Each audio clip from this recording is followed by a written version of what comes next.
എല്ലാവർക്കും നമസ്കാരം. ഇന്ന് സോഷ്യൽ മീഡിയ മുഴുവൻ ഒരു കാര്യം ഇങ്ങനെ ചർച്ച ചെയ്തുകൊണ്ടിരിക്കുകയാണ്.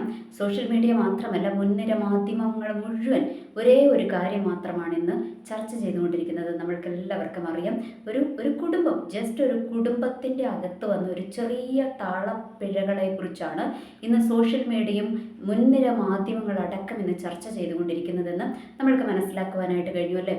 എന്ന് വെച്ചാൽ നമ്മളുടെ മാരിയോ ജോസഫ് എന്ന് പറയുന്ന brother Mario Joseph and sister Jiji Mario എന്ന് പറയുന്ന രണ്ട് വ്യക്തികൾ, അവരാരാന്നൊക്കെ ഒരുമാതിരിപ്പെട്ട മലയാളികൾക്കൊക്കെ അറിയാം. അവർ മോട്ടിവേഷണൽ സ്പീക്കേഴ്സാണ്. അതിലും അപ്പുറമായിട്ട് അവർ ഒരു ക്രിസ്ത്യൻ പ്രീച്ചേഴ്സും കൂടി ആയിരുന്നു അല്ലേ. പോട്ട ധ്യാന കേന്ദ്രത്തിലൊക്കെ അവർ നന്നായിട്ട് പ്രസംഗിച്ചു കൊണ്ടൊക്കെ ഇരുന്ന വ്യക്തികളാണ്. പിന്നെ അതിനുശേഷം അവർ സുവിശേഷ പ്രഘോഷണം നിർത്തി മോട്ടിവേഷണൽ സ്പീക്കേഴ്സ് മാത്രമായി. അതുകൂടാതെ അവർ ഒരുപാട് ചാരിറ്റി പ്രവർത്തനങ്ങളൊക്കെ ചെയ്യുന്നുണ്ടായിരുന്നു. ഓക്കെ, അപ്പോൾ അവരുടെ ജീവിതത്തിലെ ഈ കഴിഞ്ഞ കുറച്ച് മാസങ്ങളായിട്ട് എന്തോ വിഷയം നടക്കുന്നുണ്ടായിരുന്നു പോലും. അവർ തമ്മിൽ അങ്ങോട്ടും ഇങ്ങോട്ടും സ്വരച്ചേർച്ചകളുണ്ടായിരുന്നു. ഇവർ രണ്ടുപേരും മാറിയാണ് താമസിക്കുന്നതും. അത് കഴിഞ്ഞിട്ട് ഈ പുള്ളിക്കാരത്തെ എന്തോ ഇദ്ദേഹത്തിൻ്റെ വീട്ടിൽ ചെന്ന് കഴിഞ്ഞപ്പോൾ ഇദ്ദേഹം ഉപദ്രവിച്ചു എന്നൊക്കെ പറയുന്നുണ്ട്. ഓക്കെ, ഇതൊന്നും ആരും കണ്ടവരുമല്ല, തെളിവുകളൊന്നുമില്ല. പോലീസിൽ കേസായി, അങ്ങോട്ട് വിളിച്ച് ചോദിച്ചു, കൺഫേം ചെയ്തു എന്നൊക്കെ മാധ്യമ പ്രവർത്തകർ പറയുന്നുണ്ട്. ഓക്കെ, അതെല്ലാം അവിടെ നിൽക്കട്ടെ. അപ്പോൾ എനിക്ക് പറയുവാനുള്ളത്, ഈ പുറകെ പോകുന്ന ആൾക്കാരുടെയോ ആരുടെയും വീടുകളിലോ ഒരു വിഷയമില്ലാത്തവരാന്ന് തോന്നും. ഭാര്യ ഭർത്താക്കന്മാരുടെ ഇടയിൽ വിഷയങ്ങളില്ലാത്ത ആരെങ്കിലും ഉണ്ടോ? എല്ലാവരുടെ ഇടയിൽ ചെറിയ ചെറിയ വിഷയങ്ങൾ, സൗന്ദര്യ പണക്കങ്ങൾ, അങ്ങനെയുള്ള കാര്യങ്ങളൊക്കെ ഉണ്ടാകും. ചിലരുടെ ഇടയിൽ വലിയ വിഷയങ്ങൾ ഉണ്ടാകും, ചിലർ ഡിവോഴ്സ് ആകും. അങ്ങനത്തെ പല പല കാര്യങ്ങളൊക്കെ ഈ ലോകത്തിൽ നടക്കുന്നത് തന്നെയാണ്. പിന്നെ ഇവരെ എന്തുകൊണ്ടാണ് ടാർഗറ്റ് ചെയ്യുന്നതെന്ന് വെച്ചാൽ, ഇവർ ക്രിസ്ത്യൻ പ്രീച്ചറായിരുന്നു അല്ലേ. എന്ന് വെച്ചാൽ ഇവർ വിവാഹ ജീവിതത്തെക്കുറിച്ചും അതിൻ്റെ താളപ്പിഴകളെക്കുറിച്ചും അത് എങ്ങനെ കൈകാര്യം ചെയ്യണം എന്നുള്ളതിനെക്കുറിച്ചൊക്കെ ഇവർ ക്ലാസ് എടുക്കുകയും ഒക്കെ ചെയ്തിരുന്നു. Okay, fine. അതിനുശേഷം ഇവർ അത് ഉപേക്ഷിച്ചിട്ട് ഇവരെങ്ങോട്ട് മാറി?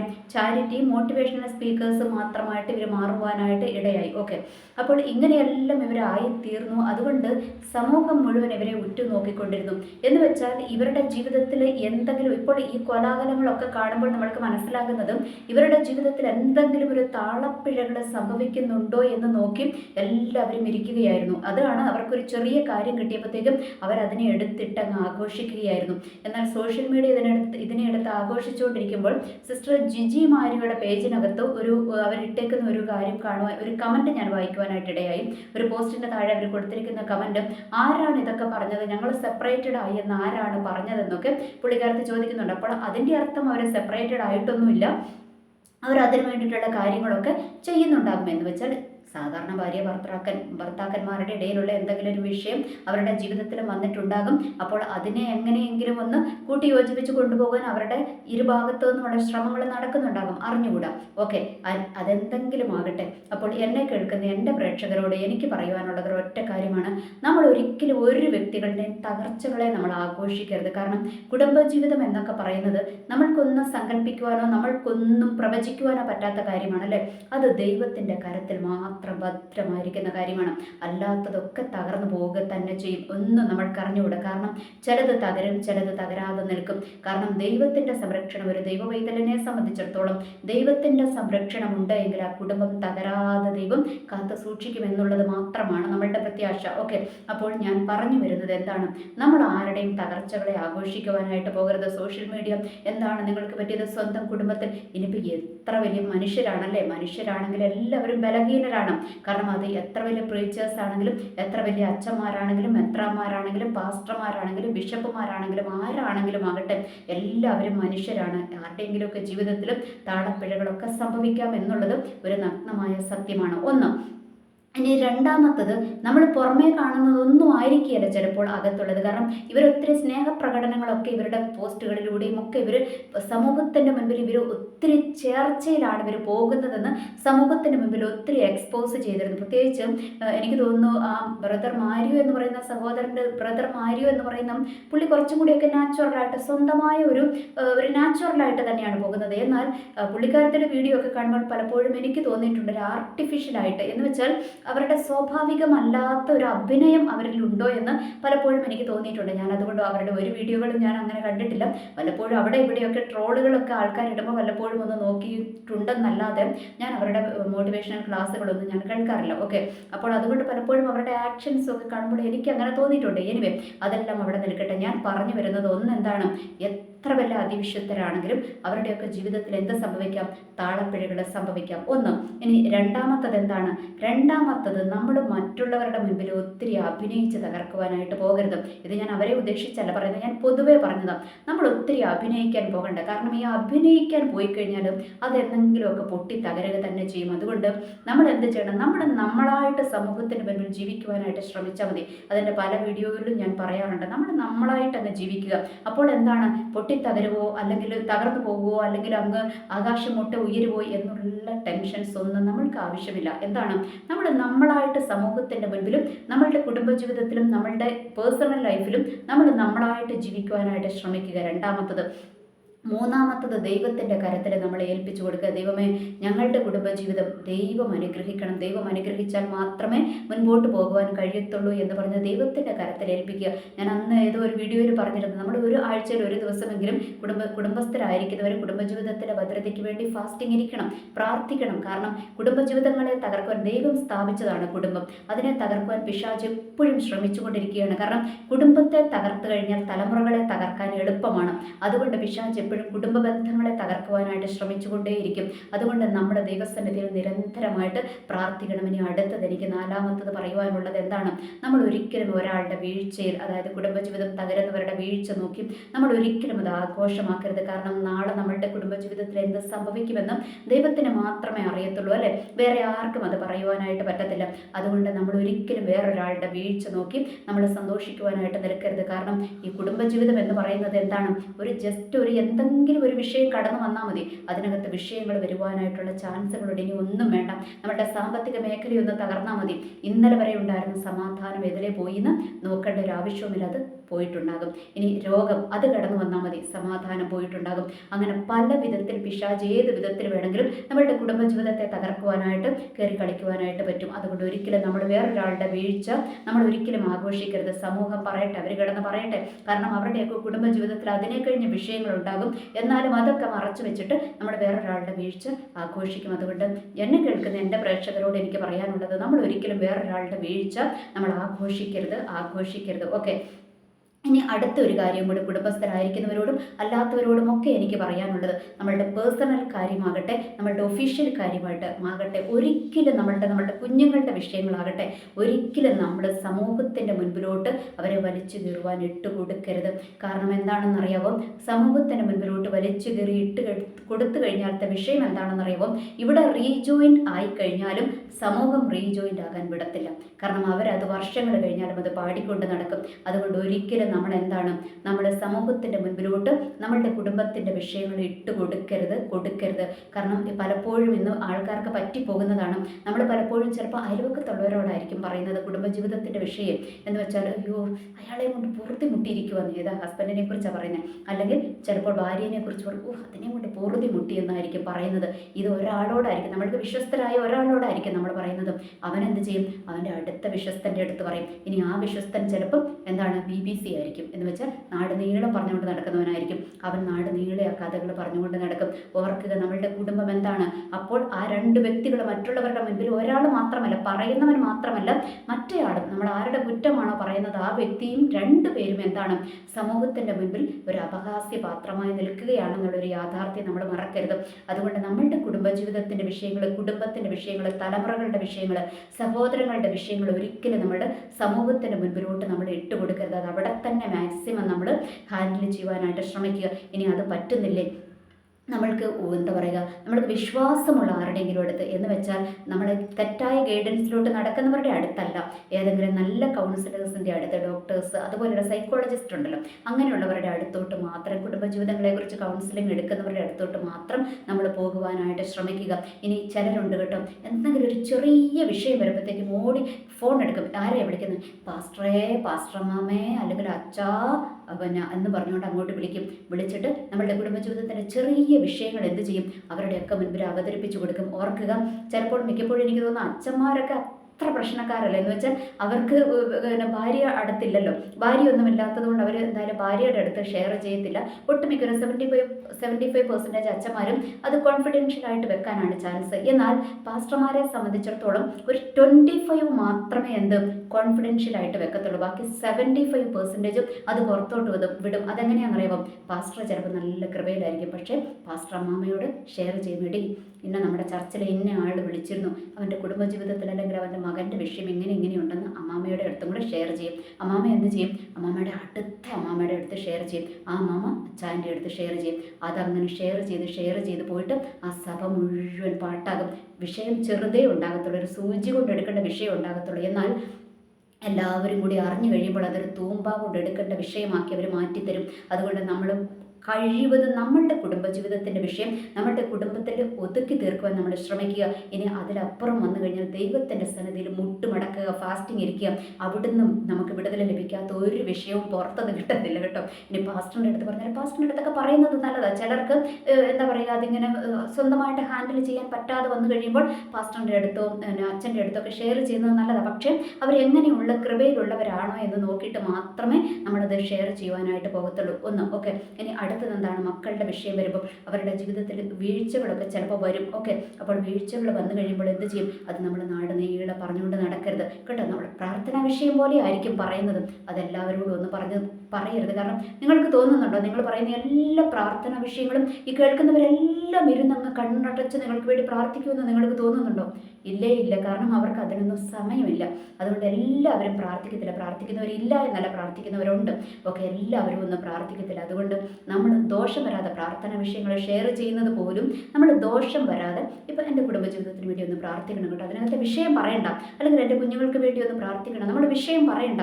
അത്ര അടുപ്പക്കാരോട് മാത്രമേ നമ്മുടെ വിഷയങ്ങളൊക്കെ ഷെയർ ചെയ്യുവാനായിട്ട് പോകാൻ പാടുള്ളൂ. ഓർക്കുക, നമ്മൾ വിചാരിക്കും ഈ മറ്റുള്ളവരുണ്ടല്ലോ, ഈ സമൂഹം എന്ന് പറയുന്നത് എന്താണെന്നറിയാവോ? സമൂഹവും അയൽക്കാരും ഒക്കെ എന്താണെന്നറിയാവോ? ഇങ്ങനെ നോക്കിയിരിക്കുക, എന്തെങ്കിലും ഒരു വിഷയം കിട്ടാൻ നോക്കിയിരിക്കുക. കാരണം അവരുടെ കുടുംബത്തിൽ അതിലും വലിയ നാറുന്ന വിഷയങ്ങളുണ്ടാകും. പക്ഷേ എങ്കിലും അവരുടെ കണ്ണെങ്ങോട്ടായിരിക്കും? മറ്റുള്ള ഒരുത്തൻ്റെ കുടുംബ ജീവിതത്തിലോട്ടാണ് നോക്കിക്കൊണ്ടിരിക്കുന്നത്. എന്തിനാ അത് തകരുന്നുണ്ടോ? അവിടെ എന്തെങ്കിലും സംഭവിക്കുന്നുണ്ടോ? ഇവർക്ക് എന്തിനാ? പറഞ്ഞ് രസിക്കാൻ വേണ്ടിയിട്ടായിരിക്കും ഇവർ ഇതിനകത്തോട്ട് നോക്കിക്കൊണ്ടിരിക്കുന്നത്. അതുകൊണ്ട് നമ്മളുടെ കുടുംബത്തെ മറ്റുള്ളവരുടെ മുൻപിൽ ഒരു തട്ടിക്കളിക്കുവാൻ നമ്മൾ ഏൽപ്പിച്ചു കൊടുക്കരുത്. അത് നമ്മൾക്ക് തന്നെ ദോഷം ചെയ്യത്തുള്ളൂ. കാരണം നമ്മൾ അറിയത്തില്ല, ഇവർ നമ്മളോട് ചിലപ്പോൾ സഹതാപം കാണിച്ചുകൊണ്ടായിരിക്കും കഥകൾ കേൾക്കുവാനായിട്ട് വരുന്നത്. പക്ഷേ ഇവരത് അപ്പുറം ചെന്നിട്ട് ഇവരങ്ങ് ആഘോഷിക്കുകയായിരിക്കും. അങ്ങനെ എത്ര കഥകളുണ്ടെന്നറിയാമോ? ഞങ്ങളുടെ അടുത്തൊക്കെ താമസിക്കുന്ന ഒരുപാട് പേരുടെ ചരിത്രങ്ങൾ നമ്മൾക്കറിയാം. ചിലരൊക്കെ ഉണ്ട് ഈ മറ്റുള്ളവരുടെ എനിക്കറിയുന്ന ഒരു ആൻറ്റി ഉണ്ട്. ഇവരുണ്ടല്ലോ മറ്റുള്ളവരുടെ കുടുംബത്തിലോട്ട് ഇങ്ങനെ, ആ നാട്ടിലുള്ള സകല ആൾക്കാരുടെയും കുടുംബത്തിൻ്റെ ചരിത്രം പുള്ളിക്കാരത്തോട് ചോദിച്ചാൽ മതി, അറിയാം. കാരണം കുടുംബശ്രീയൊക്കെ ഉണ്ട്. ഓക്കെ. അപ്പോൾ സകല ആൾക്കാരുടെയും ചരിത്രം ഇവർക്കറിയാം. എല്ലാവരുടെയും ചരിത്രം ഈ കുടുംബശ്രീയുടെ മീറ്റിംഗ് ഒക്കെ കൂടുമ്പോൾ എല്ലാവരും കൂടെ കൂടിയിരുന്നങ്ങ് ചർച്ച ചെയ്യും. അങ്ങനെ ആ നാട് മുഴുവൻ അറിയും. എന്നിട്ട് ഇത് ഇങ്ങോട്ട് കഴിഞ്ഞ് എഴുന്നേറ്റ് പോയി കഴിയുമ്പം ഈ ആൻറ്റിക്ക് ഭയങ്കര ഒരു റിലാക്സേഷനാണ്. കാരണം ആ ഒരു കുടുംബത്തെ അങ്ങ് നാറ്റിക്കാൻ ഇട്ടുകൊടുത്തല്ല, ഭയങ്കര റിലാക്സേഷനാണ് കേട്ടോ. എന്നിട്ട് അത് കഴിഞ്ഞിട്ട് എന്താ സംഭവിക്കുന്നതെന്നറിയാമോ? ഈ ആൻറ്റിയുടെ വീട്ടിലുമുണ്ട് വിഷയം. ഈ ആൻറ്റി അവിടുത്തെ മരുമകളെ വേലക്കാരിയാക്കി വെച്ചേക്കുക. എന്നിട്ട് ഇത് ആൻറ്റി ആരോടും പറയത്തില്ല. പക്ഷെ അറിയുന്ന ആളുടെ അടുത്തേ പറയത്തുള്ളൂ. ഈ ഒരാൾ എന്ത് ചെയ്യുന്നറിയാമോ? ഈ അടുത്ത ടീമിൻ്റെ അടുത്ത് മുഴുവൻ കൊണ്ട് കൊടുക്കും. എന്നിട്ട് ഇവർ കഥ പാടിക്കൊണ്ടിരിക്കുക. അപ്പോൾ പുള്ളിക്കാരത്തെ വിചാരിക്കും പുള്ളിക്കാരത്തിൻ്റെ കുടുംബത്തിൻ്റെ ചരിത്രം ആർക്കും അറിയത്തില്ല, ഞാൻ പറഞ്ഞ ചരിത്രം മാത്രമേ മറ്റുള്ളവർക്ക് അറിയത്തുള്ളൂ എന്നാണ് പുള്ളിക്കാരത്തെ വിചാരിച്ചിരിക്കുന്നത്. പക്ഷേ അല്ല. എന്താണ്? രണ്ട് ചരിത്രവും എങ്ങോട്ട് പാറിക്കൊണ്ടിരിക്കുകയാണ്, ഇങ്ങനെ കളിച്ചുകൊണ്ടിരിക്കുകയാണ്. അപ്പോൾ ഓർക്ക് ഈ സമൂഹത്തിൻ്റെ ലക്ഷ്യം എന്താണ്? സമൂഹം നന്നാക്കാനൊന്നും അല്ല നോക്കുന്നത്. അവരെന്തിനാ ഇപ്പോൾ ഇവരുടെ brother Mario and sister Jiji ഇവരുടെ വിഷയം എടുത്ത് നോക്ക്. സോഷ്യൽ മീഡിയ എടുത്ത് ആഘോഷിക്കുക. എന്തിനാണ്? പരിഹസിക്കുവാണ്. എന്തിനാണ്? അവർക്കൊരു വലിയ സാറ്റിസ്ഫാക്ഷൻ, ഒരു കുടുംബത്തിൻ്റെ തകർച്ച ആഘോഷിക്കാൻ അവർക്ക് ഭയങ്കര സാറ്റിസ്ഫാക്ഷനാണ്. ഇതൊക്കെ തന്നെയാണ് നമ്മളുടെ ചുറ്റുവട്ടങ്ങളിൽ നടക്കുന്നതെന്നുള്ളൊരു യാഥാർത്ഥ്യം നമ്മൾ മറക്കരുത്. അതുകൊണ്ട് ഒരിക്കലും നമ്മളുടെ പേഴ്സണൽ കാര്യങ്ങൾ അത് നമ്മൾക്ക് ഹാൻഡിൽ ചെയ്യാൻ പറ്റുന്നത് നമ്മൾ ഹാൻഡിൽ ചെയ്യുക. ഇല്ല എങ്കിൽ നമ്മളെയും കൊണ്ട് പറ്റുന്നില്ല എങ്കിൽ നല്ല എക്സ്പേർട്ട് ആയിട്ടുള്ള കൗൺസിലേഴ്സ് ഉണ്ടാകും. എന്ന് വെച്ചാൽ അതുപോലെ പഠിച്ച കൗൺസിലേഴ്സ് അവരുടെ അടുത്ത് നമ്മൾ വിഷയം കൊണ്ട് അവതരിപ്പിക്കുക. അവർ കൗൺസിലേഴ്സ് അതിൻ്റേതായ അവർ പഠിച്ച രീതിയിൽ അതിനെ ഹാൻഡിൽ ചെയ്യാനായിട്ട് പറ്റും. ഇനി അതിന് നമ്മൾക്ക് പറ്റുന്നില്ലെങ്കിൽ അത്ര വിശ്വസ്തരായ അച്ഛന്മാരുടെ അടുത്തോ പാസ്റ്റർമാരുടെ അടുത്തോ ഒക്കെ നമ്മൾ ഷെയർ ചെയ്ത് പ്രാർത്ഥന വിഷയം അവരുടെ അടുത്ത് അവതരിപ്പിക്കുക. അതും ഇലയ്ക്കും മുള്ളിനും കേടില്ലാതെ നമ്മൾ അവതരിപ്പിക്കുന്നതായിരിക്കും ഏറ്റവും നല്ലത് എന്നുള്ളൊരു യാഥാർത്ഥ്യം നമ്മൾ തിരിച്ചറിയുക. പ്രത്യേകിച്ച് തലമുറകളുടെയൊക്കെ കാര്യത്തിൽ നമ്മൾ വളരെ ശ്രദ്ധിക്കണം. തലമുറകൾക്ക് വീഴ്ചകൾ വന്നാൽ എല്ലാം വലിച്ചു വാരി നാട്ടുകാരോട് പറഞ്ഞുകൊണ്ട് നടക്കരുത്. കാരണം നാളെ അവർക്ക് മാനസാന്തരം വന്നു കഴിഞ്ഞത് ഇവരറിയത്തില്ല. ഇവരെന്ത് ചെയ്യുന്നറിയാം, അത് പാടിക്കൊണ്ട് നടക്കും, നാട് നീളെ പാടിക്കൊണ്ട് നടക്കും. പിന്നെ ആ കൊച്ചിൻ്റെ ഭാവി പോയി, അവരുടെ ഭാവി പോയി എന്നുള്ളൊരു യാഥാർത്ഥ്യം കൂടെ നമ്മൾ തിരിച്ചറിയുക. അതുകൊണ്ട് നമ്മൾ വളരെ കെയർഫുൾ ആയിരിക്കണം. സമൂഹത്തിന് വേറെ ജോലിയൊന്നുമില്ല. അവരുടെ വീട്ടിൽ നാറുന്ന വിഷയങ്ങളുണ്ടെങ്കിലും വേറൊരാളുടെ കുടുംബത്തിൻ്റെ അകത്തോട്ട് ചകഞ്ഞു കയറുവാനാണ് ഇവർക്ക് താല്പര്യം. ഇനി ചിലരുണ്ട്, എന്താണ്, ഒരു വിഷയമില്ലായിരിക്കും, എന്ന് വെച്ചാൽ സൂചി കൊണ്ട് എടുക്കേണ്ട വിഷയമുള്ളതിനകത്ത് ഈ നിരന്തരമായി ഒരു വീട്ടിനകത്തോട്ട് വിസിറ്റ് ചെയ്ത് എന്താ പറയുക, നമ്മുടെ സൂചി കൊണ്ട് എടുക്കേണ്ട വിഷയം തൂമ്പ കൊണ്ട് എടുക്കുന്ന വിഷയമാക്കിയിട്ട് അവർ മാറ്റിക്കളയും. അതുകൊണ്ട് ഓർക്കുക, നമ്മളുടെ കുടുംബം തകർന്നാൽ, നമ്മളുടെ തലമുറ തകർന്നാൽ നഷ്ടം നമുക്ക് മാത്രമാണ്, വേറെ ആർക്കും അതിനകത്തൊരു നഷ്ടവുമില്ല. അവരത് ആഘോഷിക്കത്തേ ഉള്ളൂ. അതുകൊണ്ട് നമ്മളുടെ കുടുംബത്തെ, നമ്മളുടെ തലമുറകളെ, നമ്മളുടെ എന്താ പറയുക സഹോദരങ്ങളെ മറ്റുള്ളവരുടെ മുൻപിൽ നമ്മൾ എന്താ പറയുക അമ്മാനമാടുവാൻ വിട്ടുകൊടുക്കാതിരിക്കുക എന്നുള്ളതാണ് ബുദ്ധി എന്നുള്ളൊരു യാഥാർത്ഥ്യം നമ്മൾ തിരിച്ചറിയുക. കാരണം എനിക്കറിയാം, ഒരുപാട് പേരുടെ അനുഭവങ്ങൾ ഞാൻ കണ്ടിട്ടുണ്ട്, ഒരുപാട് പേരുടെ അനുഭവങ്ങൾ കേട്ടിട്ടുണ്ട്. അവരൊക്കെ മറ്റുള്ളവരുടെ മുൻപിൽ ഭാര്യ ചെന്നിട്ട് ഭർത്താവിൻ്റെ കുറ്റം പറഞ്ഞു കൊടുക്കും, ഭർത്താവ് ചെന്നിട്ട് ഭാര്യയുടെ കുറ്റം പറഞ്ഞു കൊടുക്കും, മക്കൾ ചെന്നിട്ട് അമ്മയപ്പന്മാരുടെ കുറ്റം പറഞ്ഞു കൊടുക്കും, അമ്മയപ്പന്മാർ ചെന്നിട്ട് മക്കളുടെ കുറ്റം പറഞ്ഞു കൊടുക്കും. അപ്പോൾ ഇവർക്ക് ഇതൊക്കെ പറഞ്ഞു കഴിയുമ്പോൾ വലിയൊരു റിലാക്സേഷനാണ്. പക്ഷേ അപ്പുറം എന്താണ്, ഇവരതൊക്കെ ഓർത്ത് മറ്റുള്ളവർ കേൾക്കുന്നവർ ഇതിങ്ങനെ പരിഹസിച്ച് ഊറി ചിരിച്ചുകൊണ്ടിരിക്കുക. അത് നമ്മൾ അറിയത്തില്ല, നമ്മൾ അറിയുകയല്ലത്. ആരെങ്കിലും വിശ്വസ്തർ നമ്മളുടെ അടുത്ത് പറയുമ്പോഴേ നമ്മൾ അറിയത്തുള്ളൂ. എന്ന് വെച്ചാൽ നമ്മളുടെ കുടുംബത്തിൻ്റെ ചരിത്രം മറ്റുള്ളവർ ആഘോഷിക്കുന്നത് നമ്മൾ ഏറ്റവും ലാസ്റ്റേ അറിയത്തുള്ളൂ എന്നാണ് ഞാൻ പറഞ്ഞു വന്നത്. അതുകൊണ്ട് ഒരിക്കലും നമ്മളുടെ കുടുംബചരിത്രം പുറത്തോട്ട് പോകാതെ നമ്മൾ പ്രത്യേകം ശ്രദ്ധിക്കുക. പ്രശ്നങ്ങളുണ്ടാകും, ഇല്ലാത്ത കുടുംബങ്ങളൊന്നുമില്ല, ആരും വലിയ അതിവിശുദ്ധരൊന്നുമില്ല. അതുകൊണ്ട് എല്ലാ കുടുംബത്തിലും, അത് പാസ്റ്ററാണെങ്കിലും വിശ്വാസിയാണെങ്കിലും അച്ഛനാണെങ്കിലും ആരാണെങ്കിലും എല്ലാവരുടെയും കുടുംബത്തിൽ തട്ടലും മുട്ടലും ഒക്കെ ഉണ്ട്. അത് നമ്മൾ ഹാൻഡിൽ ചെയ്യുവാനായിട്ട്, എന്ന് വെച്ചാൽ നമ്മൾ ഈ രീതിയിൽ സീക്രട്ടായിട്ട് അത് ഹാൻഡിൽ ചെയ്യാൻ നമ്മൾ തയ്യാറാകാം. ഇനി അടുത്തതൊന്നും കൂടെ ഞാൻ പറഞ്ഞു തരാം കേട്ടോ. തൊട്ടതിനും പിടിച്ചതിനും ചിലരുണ്ട് പോലീസ് സ്റ്റേഷനിലോട്ട് ഓടും, കംപ്ലൈൻറ്റ് കൊടുക്കാൻ ഓടും. ഏതാ, സ്വന്തം ഭർത്താവിനെതിരെ കംപ്ലൈൻറ്റ് കൊടുക്കാൻ ഓടും. ചിലർ മക്കൾക്കെതിരെ കംപ്ലൈൻറ്റ് കൊടുക്കുവാനായിട്ട് ഓടും. ഓർക്കുക, അതൊരിക്കലും നമ്മൾ ചെയ്യരുത് കേട്ടോ. അത് ചെയ്തു കഴിഞ്ഞാൽ പിന്നെ ഒരിക്കലും ആ ബന്ധം വിളക്കി ചേർക്കുമെന്ന് നിങ്ങൾ ഒരിക്കലും വിചാരിക്കരുത്. അത് വിളക്കി ചേർത്താലും വീണ്ടും അവിടെ വിഷയങ്ങളുണ്ടാകും. അതുകൊണ്ട് നമ്മൾ തീരെ നിർവാഹമില്ല, നമ്മളുടെ ജീവന് ഭീഷണി ഉണ്ടെങ്കിൽ മാത്രമേ നമ്മൾ പോലീസ് സ്റ്റേഷനിലോട്ട് പോകാവുള്ളൂ കേട്ടോ. പോലീസ് സ്റ്റേഷനിലോട്ട് നമ്മൾ കംപ്ലൈൻറ്റുമായിട്ട് പോകരുത്. കാരണം അത് എന്നേക്കുമായിട്ടുള്ളൊരു മുറിവ് നമ്മൾ ഏത് വ്യക്തിക്കെതിരെ കംപ്ലൈൻറ്റ് കൊടുക്കുന്നു അവരുടെ ഹൃദയത്തിൽ അതൊരു മുറിവ്, വലിയ മുറിവ് സൃഷ്ടിക്കും. അതൊരിക്കലും അവർ ക്ഷമിച്ചു എന്ന് വരത്തില്ല. അതുകൊണ്ട് അതെന്നേക്കുമായിട്ടുള്ള എൻഡിങ് ആണെന്നുള്ളൊരു യാഥാർത്ഥ്യം തിരിച്ചറിയുക. അതുകൊണ്ട് കുടുംബ വിഷയങ്ങൾ ഒരിക്കലും പോലീസ് സ്റ്റേഷനിലോട്ട് എത്താതെ നമ്മൾ സൂക്ഷിക്കുക. തീരെ നിർവാഹമില്ല എങ്കിൽ, ജീവന ഭീഷണി ഉണ്ടെങ്കിൽ, അല്ലെങ്കിൽ ഡിവോഴ്സ് കേസുകളൊക്കെ വന്നു കഴിയുമ്പോൾ പോകാതെ നിർവാഹമില്ല, അങ്ങനെ പോകണം. ഞാൻ പറഞ്ഞത് ചെറിയ വിഷയങ്ങൾ ഒക്കെ എടുത്തിട്ടുണ്ട് നമ്മൾ പോലീസ് സ്റ്റേഷനിലോട്ട് പോകരുത്. കാരണം അവിടെ ചെന്ന് കഴിഞ്ഞാൽ അവർ ചിലപ്പോൾ നമ്മളെ റീജോയിൻ ചെയ്ത് വിടുമായിരിക്കും. പക്ഷേ അത് ആ മനസ്സിനേറ്റ മുറിവ് ഒരിക്കലും ഉണങ്ങത്തില്ല. കാരണം അത് വീണ്ടും അവിടെ ആ വ്രണം ഇങ്ങനെ പഴുത്തുകൊണ്ടിരിക്കും എന്നുള്ളൊരു യാഥാർത്ഥ്യം കൂടെ നമ്മൾ തിരിച്ചറിയുക. അതുകൊണ്ട് പോലീസ് സ്റ്റേഷനിലൊക്കെ പോയി നമ്മൾ കംപ്ലൈൻറ്റൊക്കെ കൊടുത്തു കഴിഞ്ഞിട്ട് പിന്നെ ഒരു റീജോയിൻ ഒന്നും നടക്കുന്ന കാര്യമൊന്നുമില്ല. കാരണം അത് ഏത് വ്യക്തിക്കെതിരെയാണോ കംപ്ലൈൻറ്റ് കൊടുത്തതും ആ വ്യക്തിക്ക് അത് അത്ര പെട്ടെന്ന് ക്ഷമിക്കുവാനൊന്നും പറ്റത്തില്ല എന്നുള്ളൊരു യാഥാർത്ഥ്യം കൂടെ നമ്മൾ തിരിച്ചറിയുക. പിന്നെ ഇനി അടുത്തതൊരു ഇമ്പോർട്ടൻ്റ് പോയിൻ്റാണ് കേട്ടോ. ഞാനൊരു കാര്യം പറയാം. കുടുംബജീവിതത്തിൻ്റെ സ്വസ്ഥതയും സമാധാനവും പലയിടത്തും തകരുന്നതിൻ്റെ കാരണം എന്താണെന്നറിയാമോ? വേറൊരാളുടെ സമ്പത്ത്, വേറൊരാൾ അധ്വാനിച്ചുണ്ടാക്കിയ പൈസ നമ്മളുടെ കുടുംബത്തിൽ അനാവശ്യമായി വന്നു ചേരരുത്. പ്രത്യേകിച്ച് ചാരിറ്റി, ഞാനിവരെ കുറിച്ചല്ല പറയുന്നത്, പൊതുവെയുള്ള ചാരിറ്റിക്കാരെ കുറിച്ചൊക്കെയാണ് പറയുന്നത്. ചാരിറ്റിക്കാർ പ്രത്യേകം ശ്രദ്ധിക്കുക. വേറൊരാളുടെ സമ്പത്താണ്, അത് നമ്മളുടെ കുടുംബത്തിലോട്ട് അനാവശ്യമായി നമ്മളുടെ ആർഭാടത്തിന് വേണ്ടിയിട്ട് നമ്മളത് നമ്മളുടെ കുടുംബത്തിനകത്തോട്ട് കയറ്റിയിട്ടുണ്ടെങ്കിൽ ഓർത്തു, എപ്പം നിൻ്റെ കുടുംബം തകർന്നു എന്ന് വിചാരിച്ചാൽ മതി. അതുകൊണ്ട് നമ്മൾ ഓർക്കുക, നമ്മൾ ഏതെങ്കിലും ഒരു വ്യക്തിക്ക് വേണ്ടിയിട്ട്, ചാരിറ്റിക്ക് വേണ്ടി നമ്മൾ പൈസ മേടിക്കും. ചിലപ്പോൾ ഒരു ഗതിയും പരഗതിയും ഇല്ലാത്ത കൂലിപ്പണി എടുക്കുന്നവനായിരിക്കും അതിനകത്തുനിന്ന് 200 രൂപയോ 500 രൂപയോ നമ്മൾക്ക് അയച്ചു തരുന്നത്. അതുകൊണ്ട് നമ്മൾ ആ പൈസ അർഹതപ്പെട്ടവന് കൊടുക്കാതെ നമ്മൾ അതുകൊണ്ട് ആർഭാട ജീവിതം നയിക്കുവാണെങ്കിൽ ഓർത്തും, എപ്പം നീ രോഗിയായി എന്ന് വിചാരിച്ചോ, എപ്പം നിന്റെ കുടുംബം തകർന്നെന്ന് വിചാരിച്ചോ, എപ്പം നിന്റെ തലമുറ തകർന്നെന്ന് വിചാരിച്ചോ, അതിനകത്ത് യാതൊരു മാറ്റവും ഇല്ല കേട്ടോ. അതുകൊണ്ട് അർഹതയില്ലാത്ത ഒരു പൈസ പോലും നമ്മളുടെ കുടുംബത്തിനകത്ത് വരാതെ നമ്മൾ പ്രത്യേകം ശ്രദ്ധിക്കണം. ഇത് കുടുംബജീവിതങ്ങൾ തകരുന്നതിന് പ്രത്യേകമായൊരു കാരണമാണെന്നുള്ളൊരു യാഥാർത്ഥ്യം കൂടെ